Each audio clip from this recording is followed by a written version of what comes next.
time, PGT time. Let's talk about real life issues, love and relationships. Let's have a good time with the missus.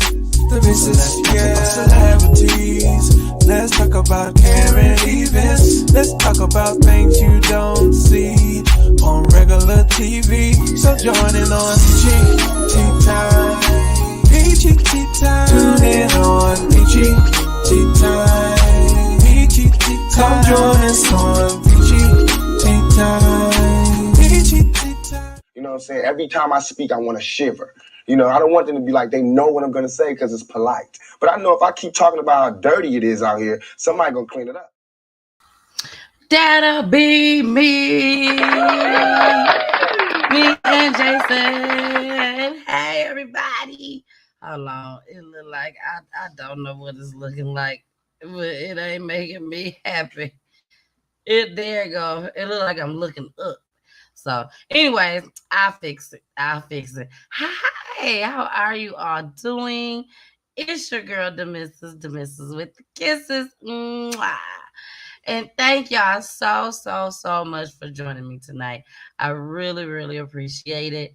I was not able to get a sneak peek out to y'all, but don't worry. We still got a good, fantastic show tonight, okay? I'm bringing the heat. And I'm also bringing somebody with me, too. His name is Jason. Yeah. What up, though? How y'all doing, man? Welcome in. It's your boy, Jason. Where are you at over here? This side? The missus. I'm on that side. What's good, guys? Hope y'all doing well. Welcome to another night here at PGT Time News Edition. We getting it in, man. It's been a good week, man. You having a good week so far? Yes, I'm having a great week. This week has been a lot better than the last few weeks, so it's definitely a lot better. I ended up getting some good news today. Yeah. I'm very excited about it. I still got personal shit going on, so obviously, yeah. So, but I'm so excited. Okay. But I will share a little bit with you guys. Well, I told you guys last week that I will be selling my products in a boutique and a salon here in Georgia. Well, through the grace of God and the angels above, shout out to God. Shout out to God. Shout out to his angels above. But as of today, I received a phone call and I will be actually having my products sold in a whole nother boutique. Oh, in a let's whole go. nother state, baby. Let's go. Yeah. So I'm sure you all are familiar with Yumika in South Bend. Yes. So Yumika has her own boutique and she will be selling my products in her boutique, baby. Nice. So shout out to Yumika. That is awesome. That is really awesome and really dope for the simple fact, a lot of my fan base is in South Bend, so shout out to y'all in South Bend. Y'all better go get my stuff, okay? Go get all my products. Run it up, baby. That's what you're supposed to do. And ATL, make sure y'all run it up too here. But I have all the commercials and everything ready. Hopefully I'll be able to have it done by next week. If not, it'll be a week after. But again, I'm so thankful. So thankful to God. It's like, don't give up on your dreams. No, you can't. I'm not saying selling lip gloss and selling t-shirts was my dream. No. But here's the thing, it's the step towards everything that you're looking for. When you have more than one style of income off of something that you didn't even think was even a possibility at first, it's huge. This is huge. Yes. Hey, BG. We got Audra in the building. Josie, congratulations. Pop them bottles, baby. I ain't got no bottle to pop today. No bottles poppage. it was either we gonna be late running the show, or I don't go get a drink. So I said I don't want to be late starting the show. So now y'all get to see. Well, I already be sober coming on the show because I don't get drunk before the show. I get drunk during the show, and I really don't even get drunk because only be one drink.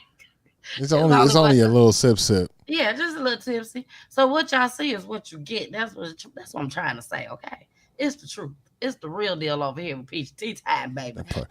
Guys, don't mind. I was starting it. I was getting ready, and then all of a sudden, next thing you know, my headphones broke. So this is what we have today. It's okay. I'm here. Is your phone ringing or is that mine? No, that was my phone. My bad. I ain't always connected. That's my fault. I'm looking right at the phone, and I'm like, I don't see nothing but me and Jason. That's my fault. I didn't know if I was even connected. That's my fault. Okay. It's okay, Jason. Don't even worry about it. We just happy that you're here. That and part. that you didn't sit there and answer that phone. Hold on. Look, I sure hate for it to be like this. I don't know what happened to Jason, y'all. Jason he just wrote me. He ain't coming back for the rest of the show. No, definitely wouldn't. He out of here. He'll be back next week. Don't worry about it. He'll be back next week. Yes. But Yamika also reached out to me, Jason. And this is to let everyone know how good God is just as well. But she reached out to me because she has a family that would like to come on Peachy Tea Time. Yep. Yeah, so I'm very, very excited about that. That's awesome. So yes. Let's go, Yamika. Awesome. Thank you so much, Yamika. Hopefully it'll be next Wednesday. I need to talk to the family, of course, but hopefully it'll be next Wednesday when they come on. So shout out to Yamika for bringing this family. I really appreciate it. And we're going to go ahead and get started, y'all. I ain't going to hold y'all up too much longer because like I said, we got a great show. We got 2 updates that I'm finna start off with right now. So many people, Jason, has been asking me about D Wood. Really? I was actually worrying about myself. Like, what happened? What's the next word? Exactly. The whole 9. You know? Yeah. So I did find a news broadcast that was actually put out on yesterday, actually. So we're going to go ahead and play that, and this will be the update. Here we go. The disappearance of a longtime business owner in Detroit remains unsolved. David Woodger is a well-known barber on the city's east side. He was last seen leaving his barbershop on July 20th. Then on August 1st, police said they had found burned remains they believed were his, but were they? 7 Action News reporter Darren Cunningham with where the case stands today and the void that's been left in this community. For anyone walking or driving down East 7 Mile past D Wood's barbershop, these flyers serve as a constant reminder that David Woodger is still missing and his loved ones are still looking for answers. But when I found this out about him missing, that really kind of touched me because he was just more like a brother to me. And always will be a brother now. A longtime friend of David Woodger recalls his last conversation with him the day before Woodger disappeared. He wished me well, and then I didn't see him after that. And this day on, I do not go in that barbershop. I just can't go in that barbershop. Too difficult to set foot in the shop where he shared laughs with his friend of about 2 decades. Woodger, who's been cutting hair for more than 20 years, owns D Wood's barbershop on East 7 Mile, near Mound. Police say the 46-year-old husband and father was seen July 20th, leaving the shop with a friend in the evening. And they say he was reportedly last seen at his home at 5:30 a.m. the following morning. This is one of many missing persons cases Detroit police are investigating. Family and friends have conducted searches of their own to no avail. On August 1st, police stated the lifelong friend he was seen leaving the shop with was taken into custody as a suspect. Today, I checked in with police about that. They say that suspect was released pending further investigation. On August 1st, police stated human remains found in a burned house could have been Woodger's. As of today, police say those remains still have not been identified. His family continues to plead for the public's help. We are asking that if you know anything, you heard anything, to please find it in the kindness of your heart to say something. We are not going to stop looking for him. We're not going to stop searching for him. If you have any information in the case of David Woodger, as the flyer states, call Crime Stoppers. That number is 1-800-SPEAK-UP. All right, y'all. You know how we roll over here. If you know something, say something. Say something. Yeah. Yes, this family was actually on Peachy Tea Time. Probably about a month ago. The family came on. About a month and a half. Yeah, ago, maybe. a good month ago. Yeah. So the family came on. It was very, very emotional. But, they're still trying. They're still looking. That's crazy. Like the part that's even crazier is like they had those remains and it wasn't him. I mean, that's a good thing, but yeah, but they came still hard out to understand to the public, and that was one of the things I talked about on the show when I showed that update. That I felt that they shouldn't have even mentioned that it could possibly be him. Right. Because I think the way they worded it was that we're fearful that it is him or something like that. But it made everybody believe that it was him. When it wasn't, right? Well, yeah, because obviously it's not, because that's what they just stated. Exactly. I think y'all know everything on here is allegedly, and exactly. explicit language. But yeah, what you were saying, Jason? No, I was just kind of like concerned to the point of, why would they want to put that in front of the family the way they did, especially not even being able to get any kind of clarification at all, Exactly. Now, I have been trying to keep in contact with the family, with Ty. Ty. And I did reach out to Ty maybe 2-3 weeks ago. About 2 weeks ago, I say. So it's been about 2 months since they've been on here. Yeah, about 2 months. Because I reached out to her probably about 2 or 3 weeks ago. And she told me that they were still looking just as well, that they have not heard anything as far as the other things that they were doing just as well that she didn't mention on the show, but she mentioned to me. And she hadn't got anything back on that just as well, So y'all always can say is just keep praying for this family, keep praying for this family. Can we make one observation beyond what we just heard there? Did my man have his beard permed? Like, was it? Or no? Okay, all right, let's go. Yeah, continue. Let's talk about real life issues, love and relationships. Let's have a good time with the missus. I just want to know. You saw what I saw, though, right? I know what drop I'm not playing tonight. Here go our other update for tonight. Devastating new development. Atlanta police now telling a mother her missing daughter is not alive. Investigators say 24-year-old Ilani Lenore was murdered, but they still don't have her body or answers for her family. It's enough to make anyone feel sick. She had her entire life ahead of her. Now her family just wants justice. It is a tragic story we've got tonight. And tonight, police say they know who did it, and one suspect is still out there. CBS 46's Yasmina Alston is live in Atlanta tonight. Yasmina, this is not the outcome anyone wanted. Ellen, it's not, and the family is absolutely devastated by this as they try to wrap their mind around what has happened. And meanwhile, Atlanta police are continuing to search for this man who they say is the second suspect. This is not her behavior. She would not leave, for no reason. There's no reason. So that's why we know she had to have been taken. The parents of Alania Lenore knew something wasn't right when the 24-year-old went missing last month as they searched for their daughter. Now Atlanta police confirmed the family's worst nightmare. Our ultimate goal is to locate the body of Alani and be able to provide closure for this grieving family. Investigators say Lenore was murdered in one of these apartments. They say she was believed to have been moved to another location. We did know that she did not at any point leave 1660 Peachtree Street on her own accord. This man, Deontay Reynolds, is in custody, facing charges in connection to Lenore's death. But police are still looking for this man, 29-year-old Stephen Oboit. We do believe that they did have a brief acquaintanceship or relationship.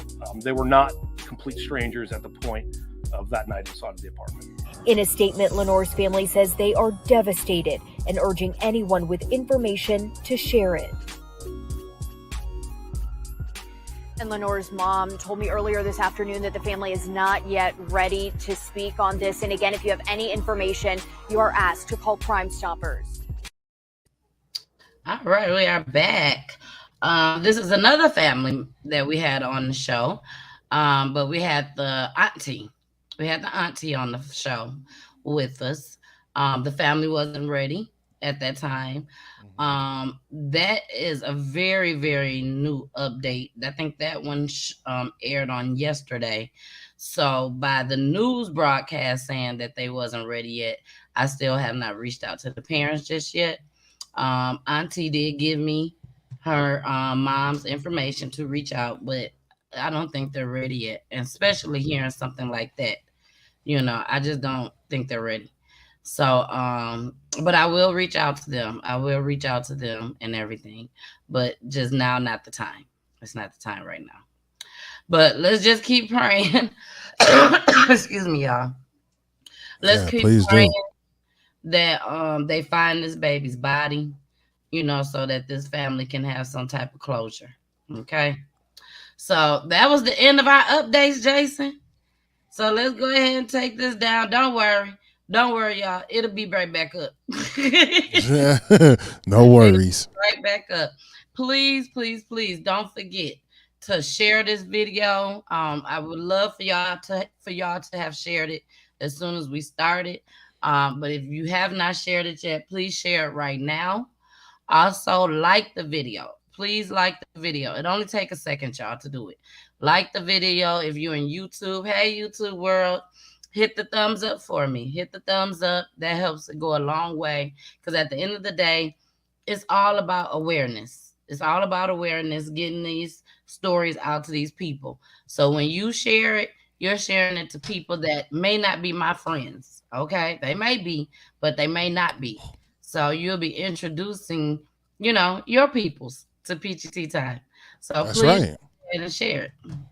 All right. Well, let's get started. First clip for the night. Crossfire. I'm starting to name all my clips. But I want to name them myself. I like that. Yeah. So this one is called Crossfire. Here we go. Jason, listen to this, man. An elderly woman and her son are caught in the crossfire of a dangerous dispute they have nothing to do with. Tonight, they say the gun violence in their West Side neighborhood is simply out of control. The woman and her son just going about their business inside their home when shots rang out. What he did may have saved her life. Sean Lay got a chance to speak with both of these Detroiters. Sean, they just want their neighborhood to be safe like so many others. So many others. Karen, Devin, you hit the point on the head here because we're hearing and we're responding to a lot of these situations with gunfire outside, innocent people being caught in the crossfire here. We're talking about an 81-year-old woman. She's suffering from cancer. Her 61-year-old son inside the house caring for her. But on Saturday night, he had to use his body as a shield to protect his own mother as gunshots outside came flying in. I reached for the remote control and pow, pow, pow, pow. And I'm like, wait a minute, something ain't right. Anthony McMillan is 61. He spent the weekend in the hospital after being shot 4 times, one bullet going right through his arm. It happened Saturday night. He was simply at home, inside his home, helping his 81-year-old mother get to bed. But a gun battle outside on Myers near Joy sent shots right through the front window of his home. So got hit there, and then they still shooting, and by that time she had stand up. And when I pushed her on the floor, it's when I got grazed right here. And right in the line of fire, McMillan's mother. As soon as we got ready to go to bed, that's when hell broke loose. Son pushing mother to the floor and covering her body with his. He saved my life. God knows he did. And I got proof. This family is speaking out, saying the gunfire on their street has hit a boiling point, and they are pleading for more help from Detroit police. Anthony's mother has cancer. He takes care of her inside their home. He says he needs help with the danger outside. I'm going through enough. I'm really going through too much. And see, I don't need this extra going on out here. Back here live, you heard Anthony say it. He's going through enough, trying to take care of his mother. He doesn't need shots fired right outside coming into his home, almost killing him, almost hitting his dear 81-year-old mother. We took his concerns, his mother's concerns, right to Detroit police today. They said, yes, they're investigating those shots fired. They want to get to the bottom of it, likely gang activity near the end of the block there, perhaps. At the same time, they're also going to be patrolling there more, but also want to make this point that if you're having a similar situation where you live, call your peoples. That's what he was about to say. Call your peoples. You can see if they'll come rescue you. But call your peoples. But y'all, that man had me. I mean, it wasn't funny. The situation, of course, wasn't funny at all. But baby, the way he was talking had me cracking up laughing. He said, when I pushed my mama to the floor. You hear me? And you know what's crazy? And I keep saying it on this headphone. Well, I keep saying this because it is all around. It's all around. But actually, the Auto Driving Myers, man, that is actually really close to where I went to high school. So it wasn't really that bad. But if it's getting worse, yeah, because right over there is a lot of older living. It's an older part of Detroit. You actually got like two types of colleges, high schools over there. You got Mumford. You have, I think it was not Henry Ford, but what was it, Renaissance? And then you had another college in that area. So for them to be having that kind of, warfare is kind of crazy. But the part that made me kind of chuckle, which wasn't funny, was my man said safe. You so funny. Yeah, some of the safe places. I'm like, damn, did he just scoff at him saying safe places in Detroit? He sure did. That man, is he crazy. be cracking me up. You always got that one news broadcaster. Yeah, just exactly. cracking jokes, all that stuff. Because we got one here in Atlanta just as well. He a black man though, and he is so hilarious, so hilarious. So we are about to go into our next topic. This was called 2-year-old. The 2-year-old found in the car. Y'all, this one was sad. So here we go. Good morning to you, Jacob. Well, yes, we spoke to police officers who were out here right in front of this apartment complex just before 5 o'clock this morning. They did confirm to us that it was a person of interest connected to the shooting that happened yesterday that they arrested right here on the ground, just a few feet away from the entrance to this apartment complex. And so we watched this all happening moments before we went live on the air. And so I want you to watch your screen right now. This is video. This all happened again just before 5 o'clock this morning, and you can see several HPD police cars. They came rushing down this street and stopped right in front of this complex. And this is dash camera video from one of our news units, and you can see there a man in a white shirt putting his hands up, and then several police officers close in, take him to the ground. And we did notice that this man also had on black shorts, which is an important detail here because those clothes do match the description of the suspect. That information, again, coming to us from investigators. It was released yesterday. So this is the suspect that HPD is searching for. This is video from a nearby gas station, and you can see the suspect described as a black man with a slim build and hair on his chin, and he was last seen in a white t-shirt and black shorts and also wearing a black Oakland Raiders hat.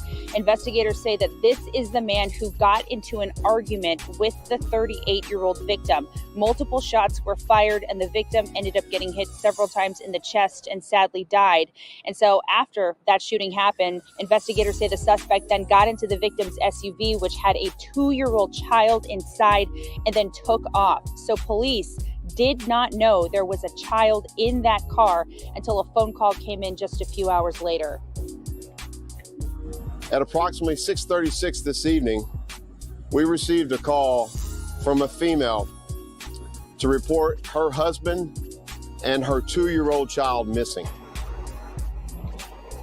So the woman did give a description of the vehicle that did match the stolen SUV from the shooting. That's when officers put everything together. About 30 minutes after that call came in, the SUV was found, and inside, the 2-year-old child was also located, who sadly already died.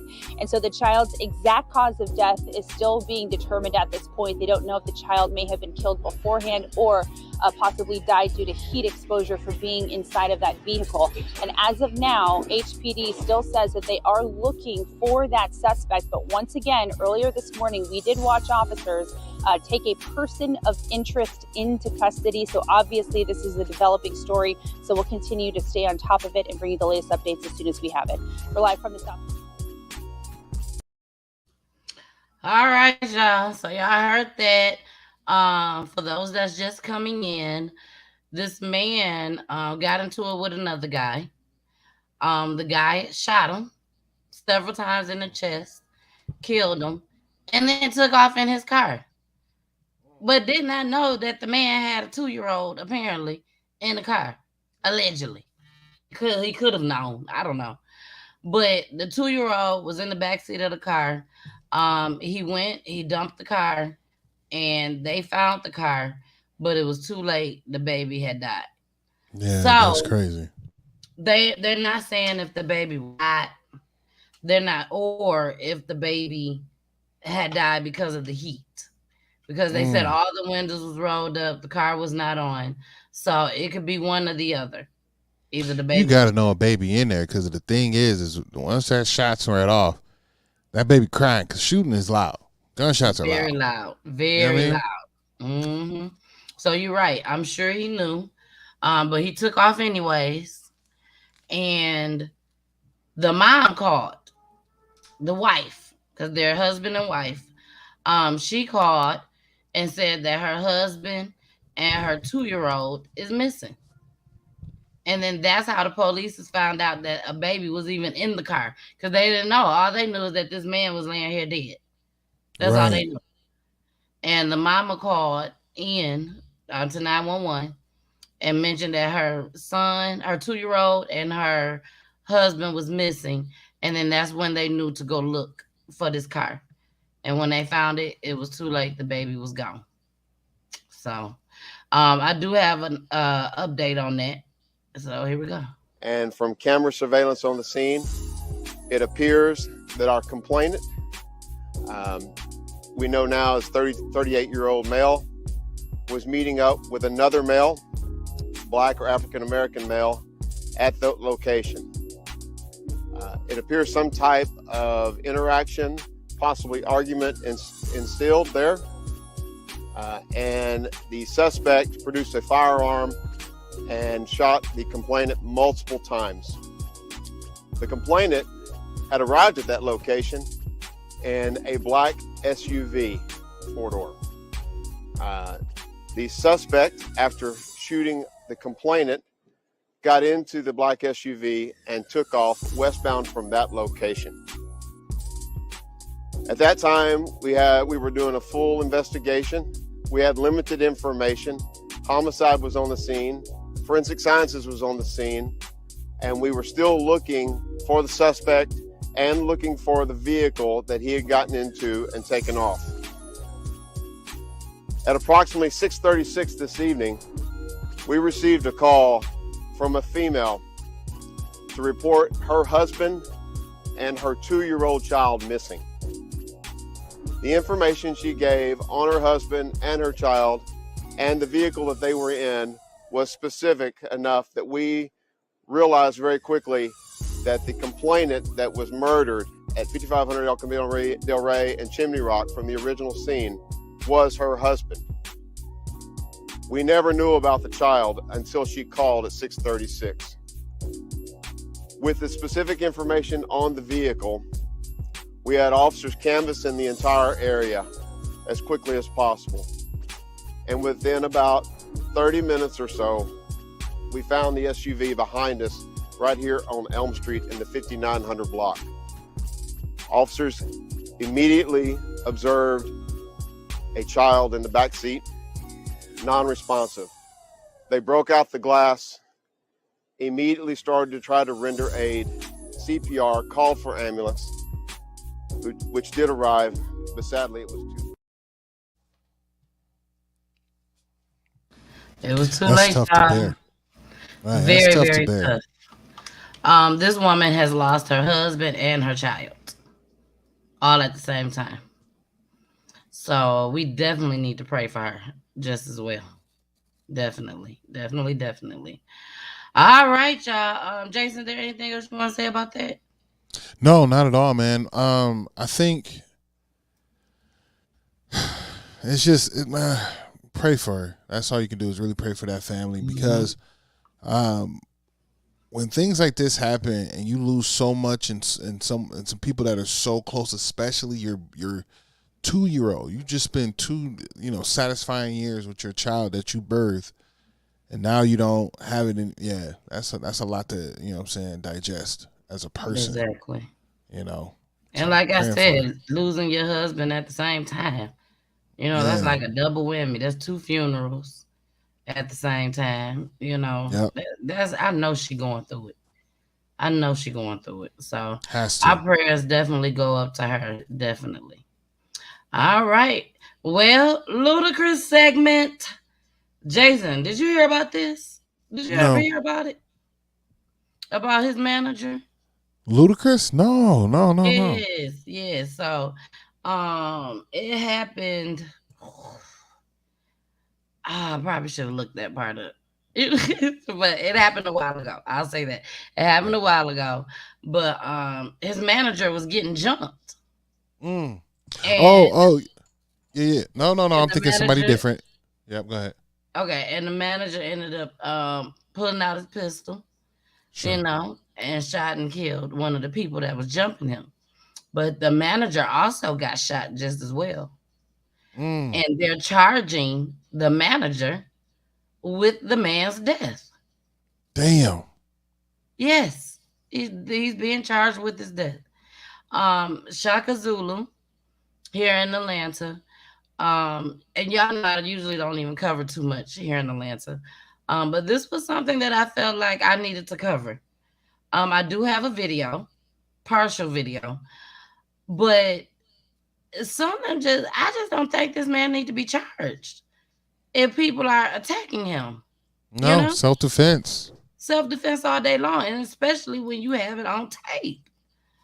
But the family of the victim, like, my son wasn't no bad son. My son wasn't in no gangs. I wouldn't give a rat's ass. Lock his ass up. Lock him up. That's how the family feel. So here y'all go. Here we got a couple clips on this. Ludicrous story. Developments. Ludicrous manager story. Developments after well-known Atlanta music executive Shaka Zulu was arrested for murder following a shooting back in June. Now, Zulu is out on bond right now, but the family of the man who died in that shooting is angered that their son's alleged killer is not behind bars. CBS 46's Rachel Aragon is live at Cedar Park in Scottsdale. Rachel, the family seems to be pretty frustrated with how this case is playing out. Frustrated for sure, and we know this case, though, over the last few months have definitely gotten a lot of attention. The family now speaking out, saying no one is above the law, and now they say they just want justice, which for them, it means someone being held responsible for their son's murder. It makes me emotional. My days, they'll never be the same. Parents of Artez Benton still grieving after their son was killed in June. Atlanta police responding to reports of a shooting outside the apartment 4B restaurant on Peachtree Street. The incident report saying when officers arrived, there were 3 men with gunshot wounds and 1 died from his injuries. Our son was the biggest part of our family. Never missed anything. I mean, it was the life of our family. 52-year-old Shaka Zulu, whose real name is Ahmed Abafumi, has managed hip-hop artist Ludacris for years. He was charged with murder stemming from the incident in June. Zulu's attorney arguing he was attacked by a gang and forced to defend himself. Benton's family said their son was never in a gang, describing the 23-year-old as a family man with big dreams of moving to New England. He did everything he's supposed to do. And he made sure that he talked about that. He had a mission. Zulu reportedly turned himself in on September 13th and was booked into the Fulton County Jail. He was released the same day on bond, a decision the Bentons still can't understand as they wait for closure. Depending on the justice system to do what's right, to treat him like a normal person opposed to a celebrity superstar or whatever his claim to fame is. But he needs to get the same justice that a regular person would get. And aside from murder, Zulu also facing several other charges, including simple battery and aggravated assault. Yeah. If they ain't got footage, man. You got, and the story goes that he was getting jumped. Hey, and like I said, we do have some of the footage. So, right. But what I want to say is this, because the picture that they showed of him, of the young man, he don't look like he ever been into any trouble at all. Reading the book, you know what I'm saying? Very, very nice picture of this young man. But what I would say is this, Jason, it's a lot of people, a lot of men that grew up in the same neighborhood with kids, as kids, 15, 16, 17 years old, and probably, no, I'm not in any trouble. I'm not, none of that. Mm-hmm. But these my peoples. This man could have literally been out just somewhere or riding with them, but feel like some shit done went down. I gotta have they back. You know what I'm saying? And no, seriously, it could. I get where you're going. I know a lot of them that's like that. They real good guys. They don't get into any trouble, but they homies, they brothers that they grew up with in the streets is from the streets. That part. Just decided to fly right. But when you out somewhere, out and about, and you hanging out with these people, not saying, he was wrong. Sometimes you do. But he had his brothers back. He had his people back. But he had his people's back. You know what I'm saying? Yeah. If one fight, we all fight. You know that what part. I'm saying? Yeah, that definitely was raised that way. Something like that, and he probably wasn't in no gang or nothing like that. But his people's probably could have been in it. Yeah. So, but I guess you got to learn to walk away, regardless. You know what I'm saying? As they will say, I'm inside. I'm not outside like that. I'm not outside. When people start to fight, you know what I'm doing? The missus, I'm walking the other way. And I'm saying, hey, police, come on, police. Over there. They fighting over there. Right there, them two. And then somebody started running. I go, there they go right there. He had on the navy blue shirt. Air Force Ones, they might have been Obsidian blue. You know what I'm saying? They might have been. I got the whole fit. I'm ready. With that being said, we're finna move on to the next one, because I do believe in, if some say something. Dang, Jason. Tonight's surveillance video circulating on social media as we speak appears to show the moments leading up to gunfire that left one man dead and Shaka Zulu charged with murder. The longtime Atlanta music executive turned himself in last week for the shooting that took place back in June. 11 Alive's Hope Ford joins us now with the 911 calls and the video from that night. Right, Hope? Yeah, Zulu's attorney confirmed a surveillance video making its rounds on social media is from the night of the shooting. Now, the video doesn't show everything, but his attorney, as well as people posting the video, are questioning why murder charges were brought against him.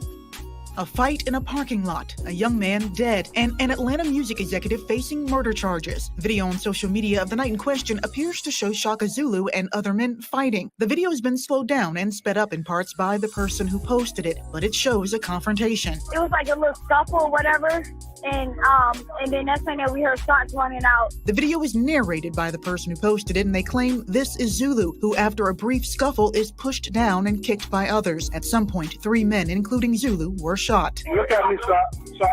Look at me, sir.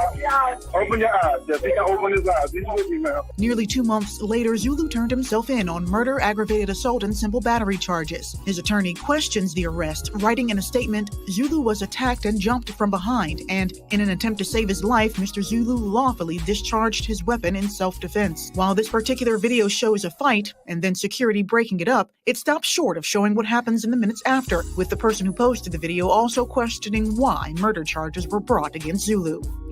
And Zulu's the only one who's been arrested in connection to that night. The 20-year-old victim died at the hospital. I asked APD about missing portions of the video, but we haven't gotten that answer just yet. Right now, Zulu is out on a $200,000 bond. All right. So, like we said, you wasn't able to see everything, but to me, that was enough. That was enough for me, to see that, they pushed him down. Like that woman said, they was kicking him. Why he couldn't use his gun? So here's the thing, though. You think about this one. Think about this one.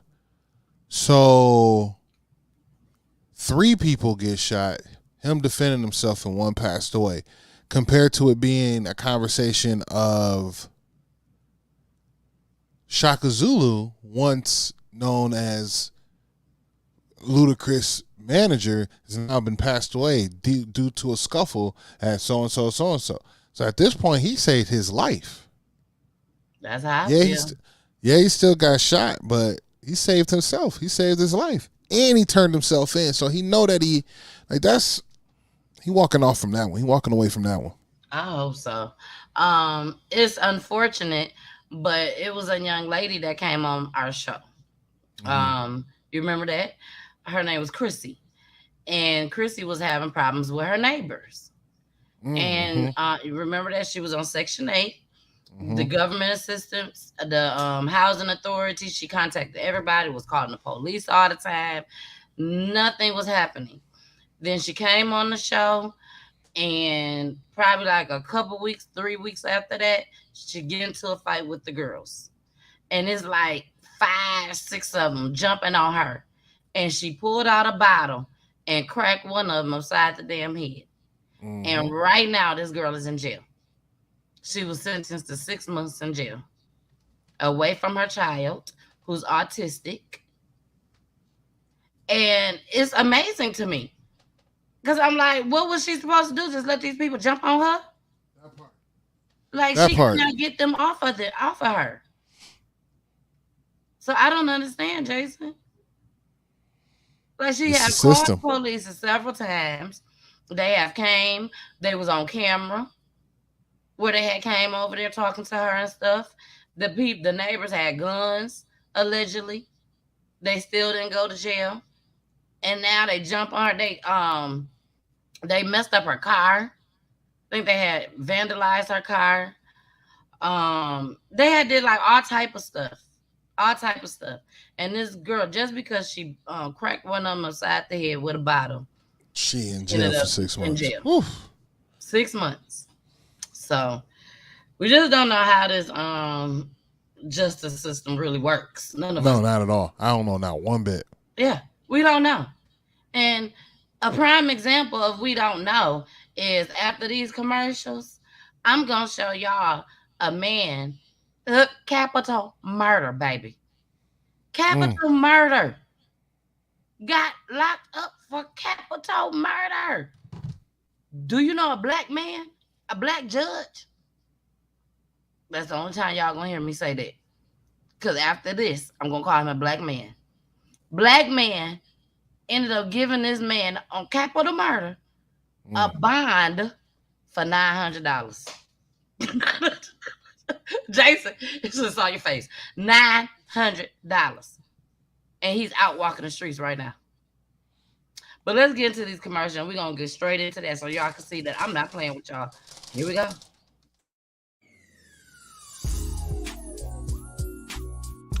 Welcome to Peachy Kisses Boutique.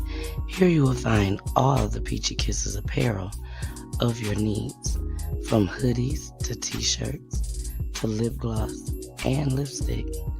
Also in stock, sexy women one-piece onesies. And we don't stop there. We also have iridescent eyeshadow, along with so much more. Check out Peachy Kisses Boutique at www.peachyteatime.com. That's www.peachyteatime.com. See you soon.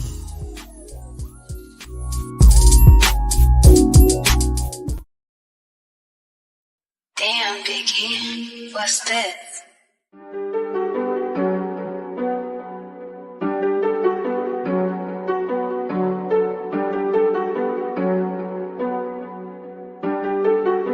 Damn, Biggie, what's this?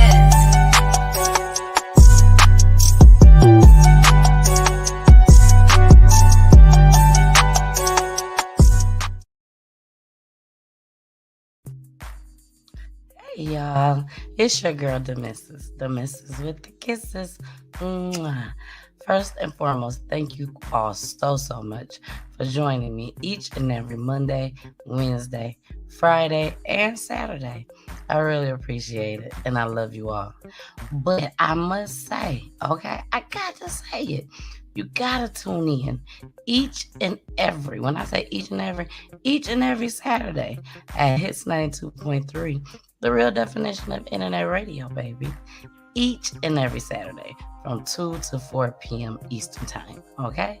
Where I have independent artists, business owners, comedians, anybody that got something going on. They coming straight to Miss Peachy, baby. Right to the missus, okay? And we gonna have an interview, we gonna play games, we gonna have a great time. So hit me up if you're interested in coming to Peachy Tea Time at Hits 92.3, the real definition of internet radio. And we can sit down, kick it, have a good time, and turn up a little bit, baby. Turn up a little bit. All right, thank you so much. Bye. Bye. What's up, world? It's your boy Tyree with the Missus on PTT Time, Hits 92.3 ATL. ATL? We out of here. Wait. Well, $900, that's all a capital murder suspect here in Houston had to pay to get out of jail. And this is the lowest amount for that crime we've ever reported on. Fox 26's Randy Wallace joining us live in studio with tonight's Breaking Bond. Yeah, Rashi, Eric Simeon first posted a $150,000 bond for capital murder back in 2017. His repeated bond violations had him in and out of jail, something a criminal district court judge eventually rewarded him for. 30-year-old Eric Todd Simeon and 3 other men are charged with capital murder in the May 26, 2016 deaths of Javier Moreno and Roger Pantoja. They killed 2 people, and they also put a gun to a young mother with a 2-month-old, and they put a gun to her head as well. Capital murder is one of the clear exceptions in Texas law that you can completely deny bond. But in 2017, Simeon walked out of jail after posting a $150,000 bond. According to court records, he repeatedly violated the conditions of bond and was back in jail 4 months later. They reinstate the bond, but they lower the bond to 50. Normally, it goes up when you get your bond revoked, but this went dramatically down. While out on the $50,000 bond for capital murder, Simeon is convicted of evading arrest and spends 60 days in jail. His bond is once again revoked. Then 180th Criminal District Court Judge Deshaun Jones lowers Simeon's bond for capital murder to just $9,000. Never heard of such a thing. I have never in my life seen a bond that low for capital murder. I've never seen a bond that low for murder, much less capital murder. A $9,000 bond, you pay the bondsman $900. So for $900, he was able to get out and is roaming around the city of Houston right now. Eric Simeon is probably the first defendant I've featured in a Breaking Bond report that's still a free man. I decided to go to his Northwest Harris County apartment to see if he wanted to comment. Judging by the eviction notice on the door and all the stuff outside, it looks like Eric Simeon is long gone. Now, remember, we have an open invitation for all sitting criminal district court judges and their opponents to tell voters why they should vote for you. Just reach out. Hey, AFC Podcast. That's my mentor. I'm be hollering at you soon. I don't think I forgot about you. I have not. But thank you so much for joining. Everybody, please check out the AFC Podcast on YouTube. Real stories, just like us. Real stories about these babies. Okay, so go check them out. Jason, have you heard of such thing? Absolutely. Let me go ahead and sip my tea one more time. Look, Buddy said $900. Man, you would be a fool to still be in that state when they let you go. I'm out of here, bro. I'm gone. I am in Alaska for the rest of my life. Thank you. He gone. I mean, he already was moving in trouble before. You know what I'm saying? And they let him out. But this right here, this is ridiculous. Right. What's wrong? Nothing. Oh. This is ridiculous, y'all. This is the world that we living in. You got people that's locked up right now with no bond. No bond at all. Just for the selling thing. weed. Selling weed. Or smoking it. Or just smoking it. Yeah, just having it. Yes. And this man, capital murder. And he got out on $900 by that black ass judge. One of us. Damn. One of us. You can't even. Wow. I cannot believe him. Like, do he not know what's going on in this world right now? He don't even care. Threatened? He must be on his way out too. Something gonna happen within the next month where he gonna be indicted for something. And we're gonna hear something. He gonna be like, I just had to get as many people out as I could. Or maybe he was threatened. I don't know. Something. He couldn't have been in his right mind. Maybe he accidentally. No, that ain't no accident. I'm sorry, sis. That ain't no accident right there. Ain't no way you messing up that bad. Maybe somebody had the same name. Not right. He was like, I meant to put another zero on there. That's supposed to be 90,000. It should have been. It should have been more than that. Couple mil. Shoot. Exactly. That's ridiculous. He definitely was gonna get out on that. All he had to do was make a threat to somebody. Not even. He got 900 sitting in the Cash App because he was in. No, he good. He good. Yeah, you're right. He good. Well, y'all, we moving right along. This is called man car robbery attempt. Now, y'all know we had to do our A and B selections, okay? We ain't go our announcements just yet. We're going to try. We might say the announcements to the end. But there is one thing that I did forget, Jason, that I cannot forget on any of my shows, which is our fair usage. So let me go ahead and play our fair usage, and then we're going to get into our next clip. Here we go. Warning. Federal law allows citizens to reproduce, distribute, or exhibit portions of copyrighted motion pictures, videotapes, or video discs under certain circumstances without authorization of the copyright holder. This is called fair use and is allowed for purposes of criticism, news reporting, teaching, and parody, which doesn't infringe of copyright under 17 U.S.C. 107.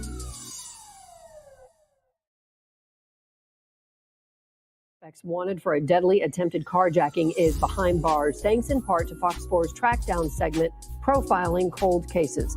Hello, everybody. I'm Heather Hayes. And I'm Steve Eager. It's 9 o'clock. The arrest affidavit for 17-year-old Jeremy Wilson says tips came in to Dallas police after Fox 4 profiled the case. The victim, 43-year-old Courtney Dawson, was fatally shot at a gas station in June.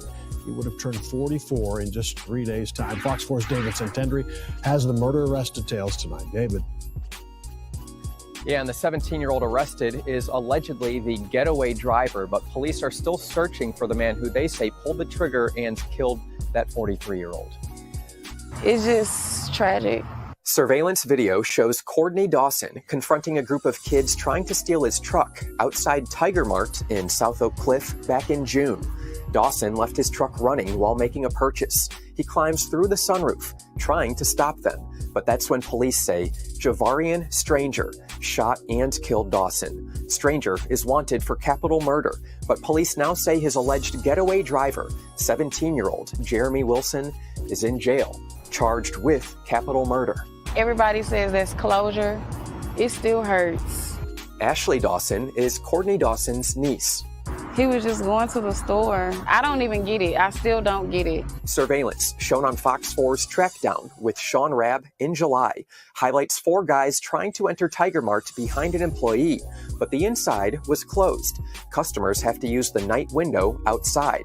On the right is Stranger, the wanted shooter. On the left is Wilson, who's in custody.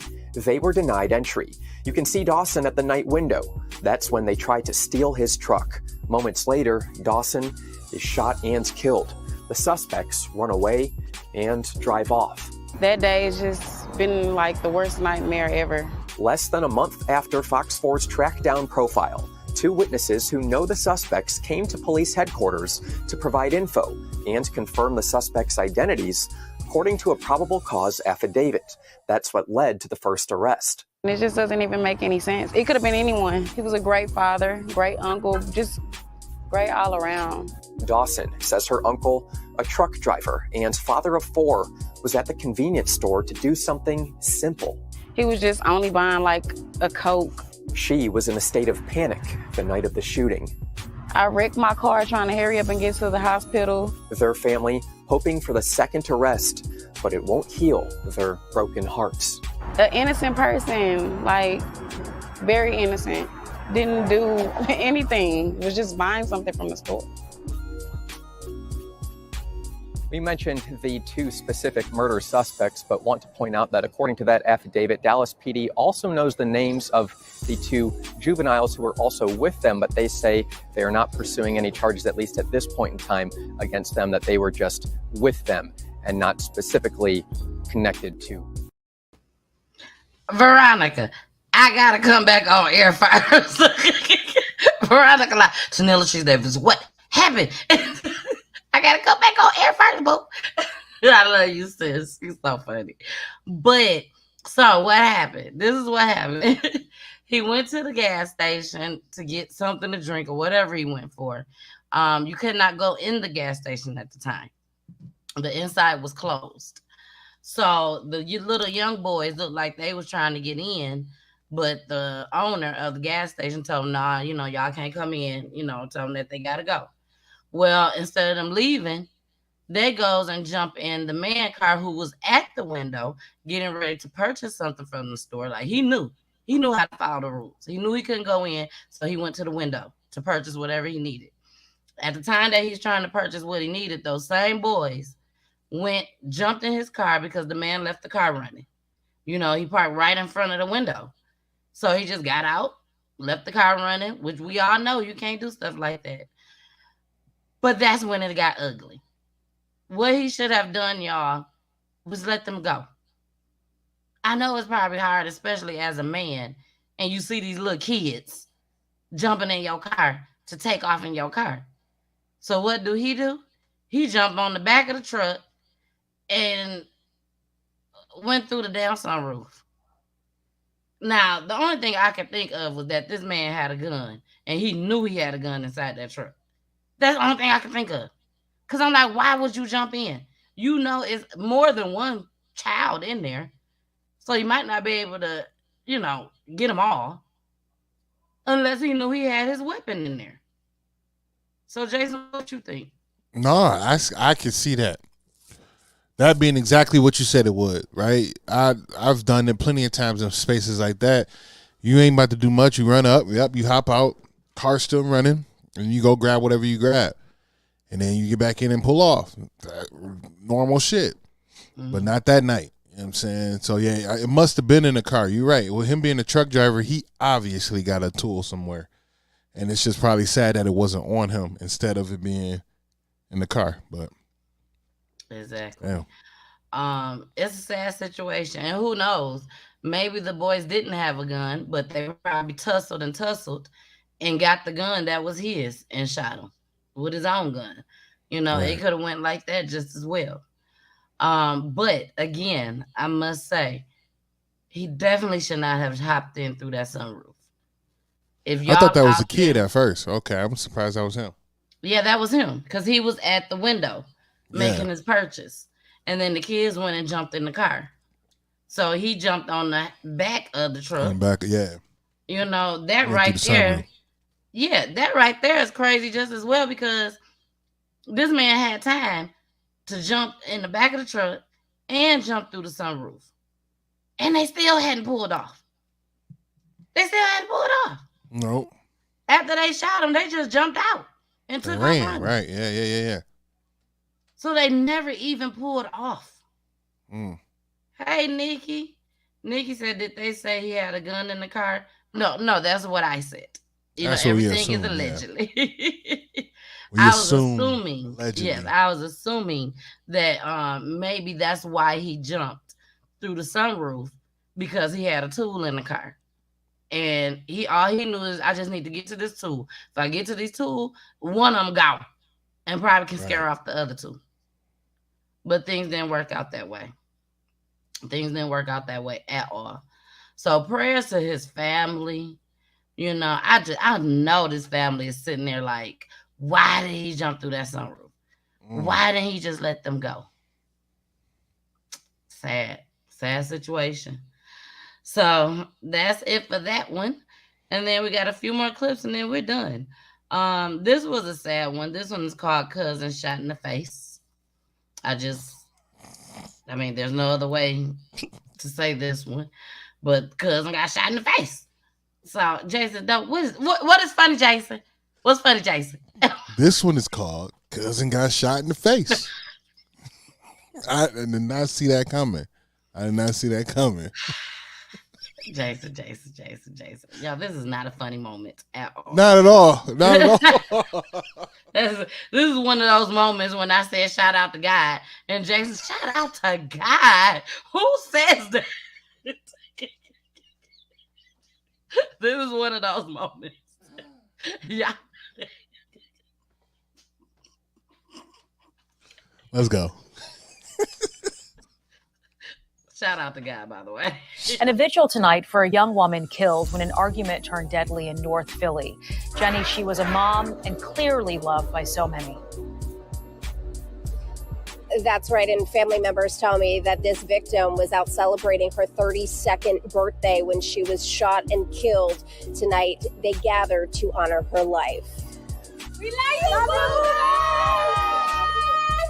A large group gathered at 18th and York Streets to say goodbye to a sister, daughter, friend, and mother of 2 children. Her little boys are going to miss her family. We're all, so sad. Police say 32-year-old Valencia Jones, affectionately called Coco and Booby, was shot in the face and killed early Sunday morning. I know everybody love her, so, just keep her memories alive.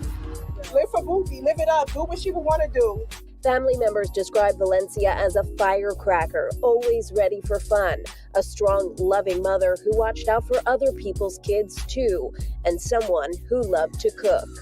Like we were literally out laughing, having a drinking competition, having some fun times at the table. Valencia's cousin Shamar Stokes says he took this photo with Coco hours before she was killed. They went out to brunch for her birthday. Saturday night, the celebration continued, but he didn't make it out. And I got the call about literally 12 hours later, and then that was the news I received.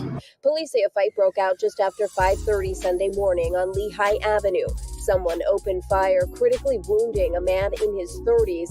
Then police say the fight spilled over to 17th and York Streets. That's where Valencia lost her life. It's a lesson learned for everybody at the end of the day. It's like you can't trust nobody. It's a tragedy, but you gotta put the guns down. Honestly, It's too crazy out here. I just buried the homie earlier today, and now this one. Police have not announced any arrests in this case. Anyone with information should call the Philadelphia Police tip line at 215-686-8477. That's messed up that he just buried somebody earlier that day and then find out his sister is dead. You know, that got to be heartbreaking. Yeah. Y'all watch yourselves at these parties. Man, I'm inside. I'm not outside. Yeah, I'm not going to. Now, if it's an event that I have to attend, I'm going to. Barely. But parties, hey, woo woo. Hey, I send you a text message with a party emoji. There you go. There you go. You can send me all your videos, everything. I won't be attending. I'll send a GIF with a house party doing the kick dance, and that's it. That was the closest I got to the party. You're so crazy. Hey, no, but Julie. you know, it's to me, it's sad, man. And as I was listening to this, and I go, man, our community is so like grief stricken that it's ridiculous, right? Like, just buried somebody, and we're trying to celebrate them, and then this shit happened, and now somebody taking my car because I want to stop and get a Snapple, and now this is happening, and you know, I just went to go cut hair, and I wanted to go home. Now nobody can find me. Like, the communities are so grief stricken. There's so much grief everywhere, and it's so hard to like want to do anything if you're one of the normal, quote unquote, normal people, right? Like I don't do much. I'm not in the way. I'm not by nobody. I'm just here. I just want to live my life. Yeah. I can't do nothing because they doing this stuff. I can't go visit my mama because she getting shot up around her house and I got grazed by a bullet. Like, dog, come on, I had man. to push her down on the floor. Like, that's crazy to me, man. That's what he said. It's crazy. But we got to keep the stories coming. We got to keep them coming, you know, so that y'all can all be aware of what's going on in these streets, basically. I pray one day you're going to be like, Jay, we ain't got no stories. Ain't nothing happened. Wait on it. I'm praying for that day one day. I got stuff I was supposed to play that I ain't get a chance to play because too much new stuff happening. Too much new stuff happening. Too much new stuff happening. Oh yeah, this one better than this one. So let me go play this. It's sad. There's more tragedy in this one. It's so sad. It's so sad. But that's how it is. You know, I pick and choose which one that I'm gonna bring because there's so many to choose from. So many. Right. But Jason, you're right though. All jokes aside, Jason is right. Hopefully one day will come where there's no more of this stuff happening. Then I'm gonna have to just jump on over to celebrity gossip. There's always gonna be that. Hey Rhonda, I seen you slide on through, boo. Thanks for joining. And this is our last story. Shout out to these police officers who took heed, listened to the public. Shout out to the public. Shout out to the public. Why are we shouting out to the public? Because they knew something, so they said something. Okay? And when I tell y'all this could have been a tragedy that everyone nationwide would have heard about. Here we go. The Tarrant County Sheriff gave us a better idea of the firepower two men had when authorities stopped what could have been a mass shooting at a high school football game. Hello, everybody. I'm Heather Hayes. And I'm Steve Eager. It's 9 o'clock. The two men were arrested outside the Everman High School football game Friday night where it was homecoming. The sheriff showed us the weapon and ammunition they were said to be carrying and talked about the tip one of his sergeants got that led to these arrests. Fox 4's David Centenry joining us with the school threat arrests. David. Yeah, those two suspects are currently in the Tarrant County Jail behind me. This could have been a mass casualty situation, according to the sheriff, had it not been for someone who relayed a tip to a sergeant. We could have had a serious mass casualty situation. 3 days after a potential mass shooting at Everman High School's homecoming football game, we know names of the two men involved, 18-year-old Brandon Gibson and 18-year-old Isaac Cooper. A crisis averted because a Tarrant County Sheriff's sergeant received a tip from someone in the community. They relayed to him that there was a person headed toward homecoming at Everman and intended to shoot people there. Sheriff Bill Wayburn tells Fox 4 that person is Gibson, and Cooper was with him. The sheriff says 43 minutes after the tip, their suspects pulled into Everman High's parking lot, where a team of law enforcement was waiting. And we put a stop to something before it got started. An AR-15 pistol and a fully loaded 60-round magazine were seized from the suspect's car. They're charged with unlawful carrying of a weapon in a prohibited place, making terroristic threats, and endangering a child. A 14-year-old, initially reported by investigators as a 10-year-old, was also in the car. We're investigating where the weapon came from. Has it been used before in other criminal events? Gibson purchased the gun, according to the sheriff. The only statement that he made was that he had bought it that day out on the street. The sheriff's office says it's unaware if the 18-year-olds have criminal histories, but Sergeant Chris Salone, who received the initial tip, is somewhat familiar with Gibson.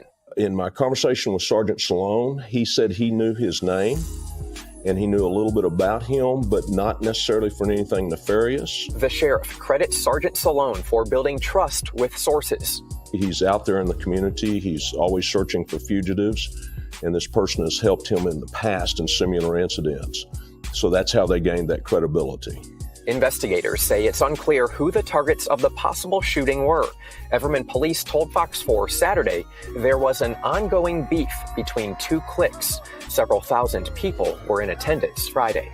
Is there any potential threat moving forward?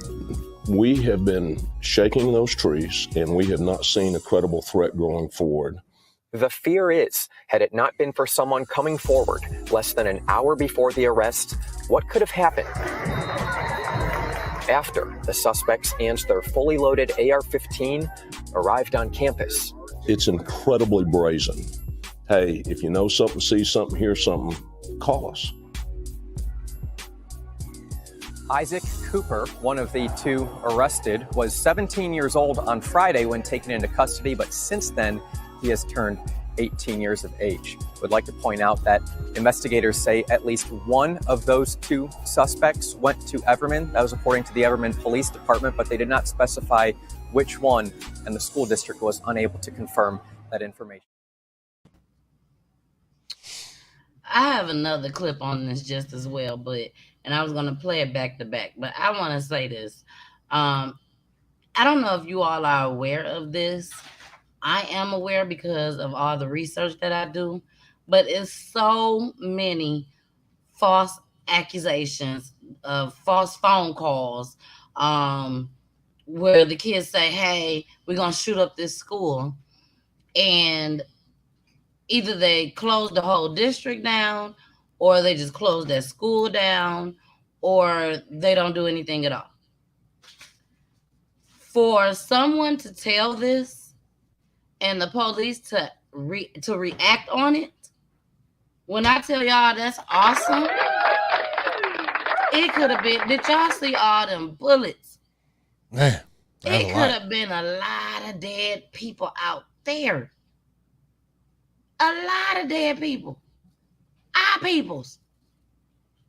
Like Jason, what, like, did they just wake up one day and say, let's go kill these folks up here?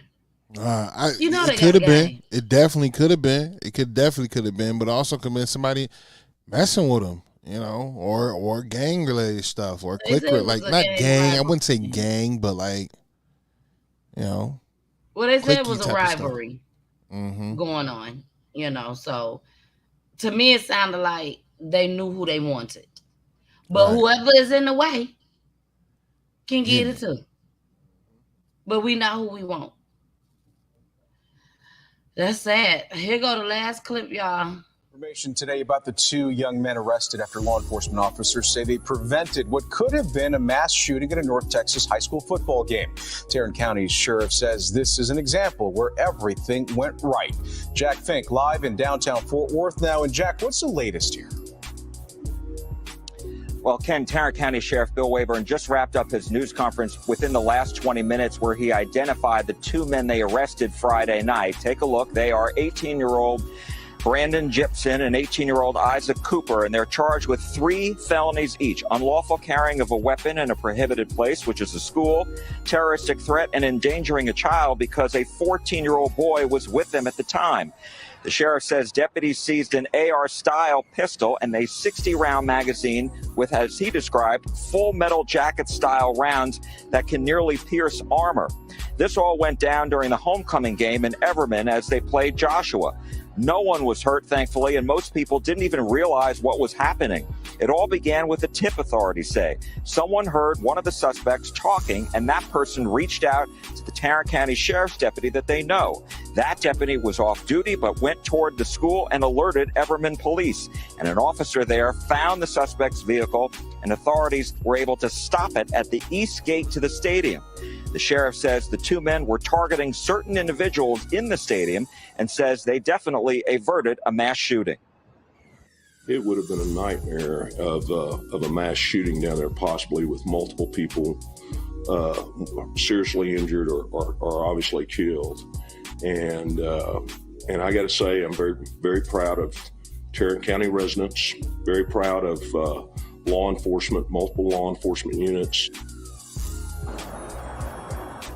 And the sheriff says Gibson told the authorities that he bought the pistol hours earlier on the streets. It was an illegal purchase because he is 18, and the sheriff told us you have to be 21 years of age to buy that kind of pistol. ATF and FBI are assisting the sheriff's department. They're trying to figure out if that gun was used in any crimes. I spoke to the Everman ISD superintendent today, who said they had already doubled the number of off-duty officers that they hired to provide security at the game to 14. As a result of this, they're going to be hiring even more going forward. Live in Fort Worth, Jack Fink, CBS 11 News. Now, let me applaud them one more time. Applaud them one more time. They definitely deserve that. But Jason. It's not a funny matter. It's not a funny matter at all. But can you imagine? Now, it looks like this is an all-black school. So I can't see white officers being at this school. So it probably was a black officer that got alerted. And, that this man, these boys could be up there. This is what their car look like and all that. Baby, I could just imagine the officer and what he was thinking when he saw that car. He probably was like, you got to be shitting me. Not the fuck the day. No. Today is the day I'm finna be a damn hero. This cannot be the car. And then when he opened the car up and saw the stuff in, baby, he probably looked at them boys and like, y'all really brought y'all asses up here for that? I really brought y'all for real. Yeah, they was for real. Because like you said, and here's the thing, like I was aware of it because they shut my district down. Like that was one of the things. And it wasn't even due to the fact that we were having issues in that my children are in elementary school, right? So it is what it is. But it was in light of everything that happened in Texas when those children were shot. There was multiple conversations of this happening in a bunch of other places, and there's just going to be a chain of these things. So they were shutting down districts. And we were like, no, send our children to school. That's what they go to. They practice this stuff in school. They're going to be okay. Mm-hmm. But for high school and things of that nature, yeah, they get an onslaught of calls saying that there's going to be a bomb threat, there's going to be this and this and this and this, and they have to be able to decipher what's real and not, and to like really be on P's and Q's when they actually see something happen to take action. You know what I'm saying? Exactly. That's pretty dope. Exactly. So I applaud them. I also want to applaud my cousins. Julie. Hey, Julie. Boo. Let me get your applaud in.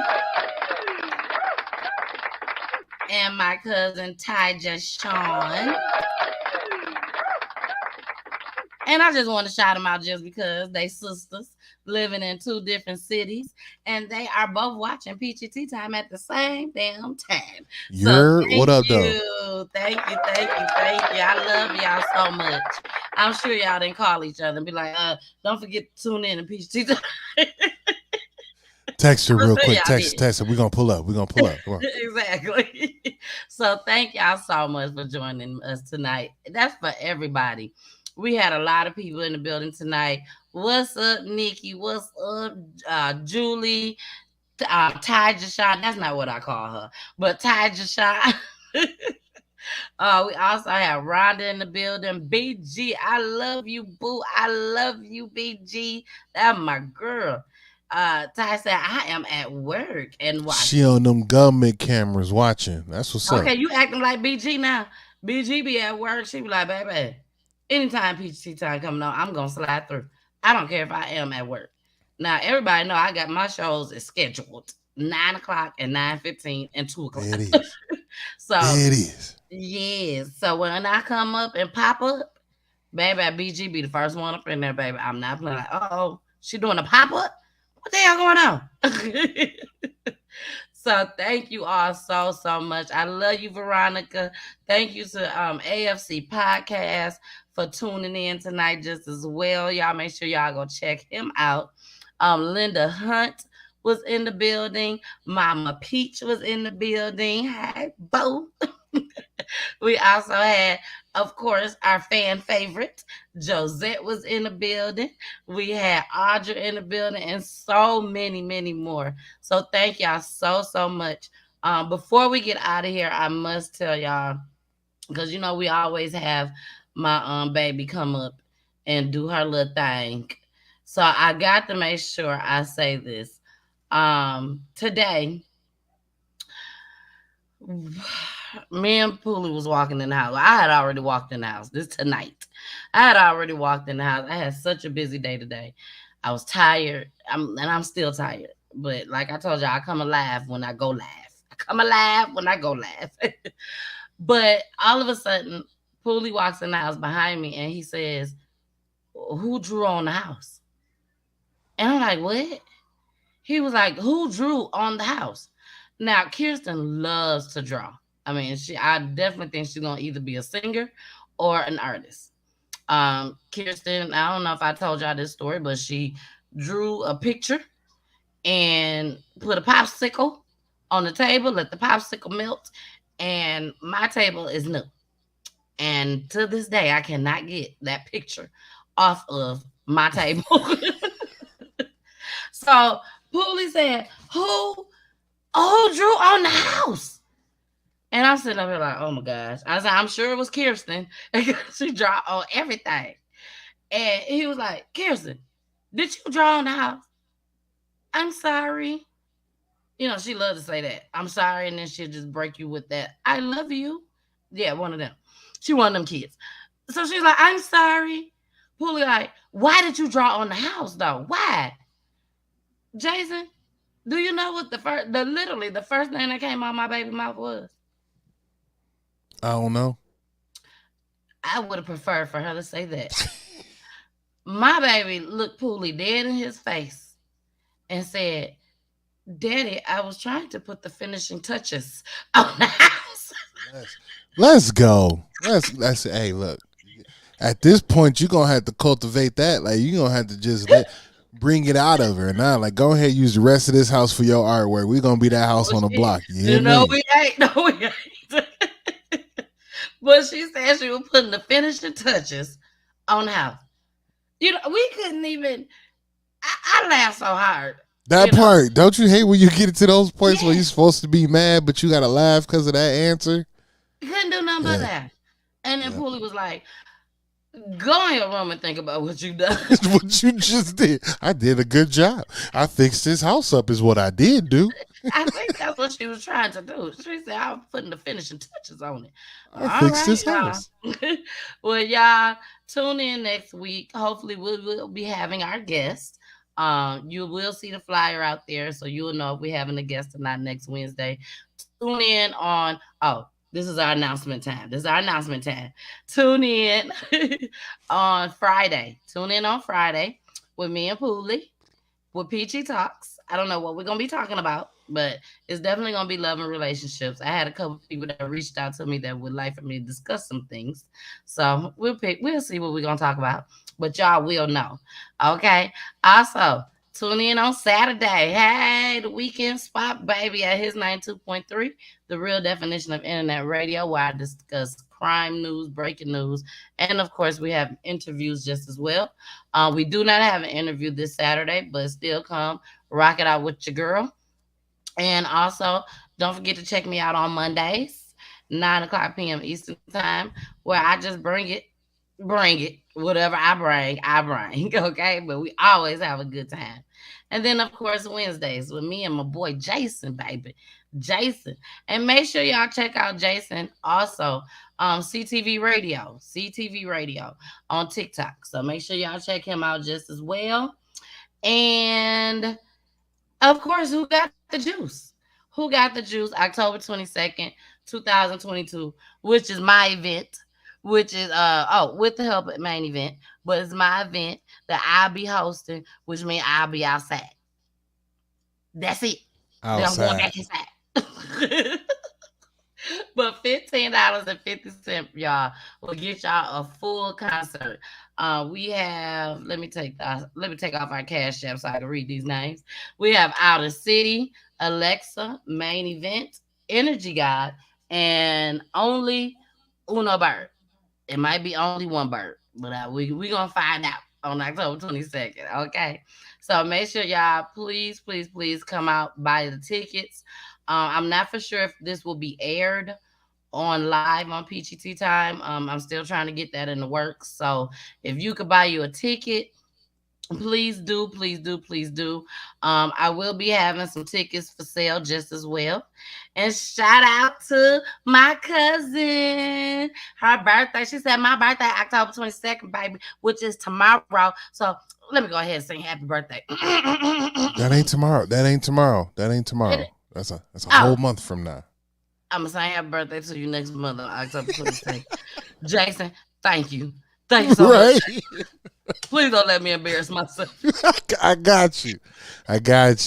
Hey, shout out to Ty, yo. We birthday twins. For real. Shout out to them cuss babies. You know what I'm saying? Libra, Scorpio gang. What up, though? Let's see. Hold on. Let's see. When do October fall on? October 22nd. That's a cuss baby. That's on the Saturday, of course. That's on the Saturday. Yeah. So we're going to celebrate we outside on the 19th. That's what we're going to do. We're going to celebrate you early, okay? We're going to celebrate you early. Well, it's us. It's Ty's birthday, too, so we celebrating with Ty. You feel me? That's my cousin. You right. Don't do me, Jason. Don't do me like this. So if I don't have, well, I might have a guest on October 22nd. I was going to say if I don't have a guest, though, then y'all going to be my guest. How about that? Part. I'll pull up on it. I'll pull up for that. Hell yeah, I'll pull up for that. Y'all pull up on me. Even if I got a guest, fuck it. It's y'all birthday. Pull up on me. Pull up on me. Gang. Absolutely. Baby. Them cusp babies. Yeah, we out here. Scorpio, Libra gang. You heard? There you go. You heard. So y'all, again, thank you so much for watching. Thank you for listening to my little story about my little baby. So, but we'll see y'all on Friday. I'll see you on Friday. Jason got to get out of here. Got to go over to TikTok. So y'all, please make sure y'all go over to TikTok just as well. At what time? We're going to be going on at 10 o'clock, so in a half an hour. And what's your CTV Radio? No, not that. Central Time. Yep. Yeah, we gotta make sure we say that because I don't want people. That's true. They actually be thinking 10 that p.m. we Central Time. are right by each other. Probably. I don't know. That's crazy. But I've never met Jason face to face. I will one day. We will. I'm gonna come out there. I'm gonna be out there soon. He coming. Okay, he coming. So that's 10 o'clock Central Time. That'll be 11 o'clock Eastern Time. And what's the other one? Pacific Time. What's the Pacific time? Yeah, I don't know that one. What is that? 8? 8 o'clock? 8 o'clock Pacific? You should know if you Pacific. You should know what time it is. It's 8 o'clock. It's 8 o'clock Pacific. 8 o'clock. 2 hours back. All right, it's 8 o'clock. Okay, so y'all make sure y'all check out Jason. I'm gonna try my best to be in the building just as well. Okay. So, do you got any guests tonight? No guests tonight, man. We about to go back to the OG style. I call it shaking hands, kissing babies. I'm gonna just go do some live battles. And, you know what I'm saying? Talk to the people. What's kissing babies?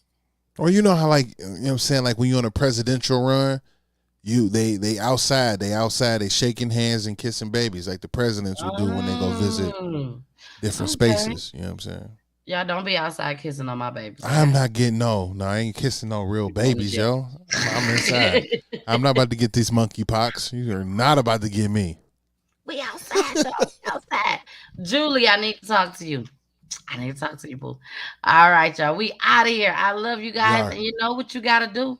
Listen to my babies. Bye.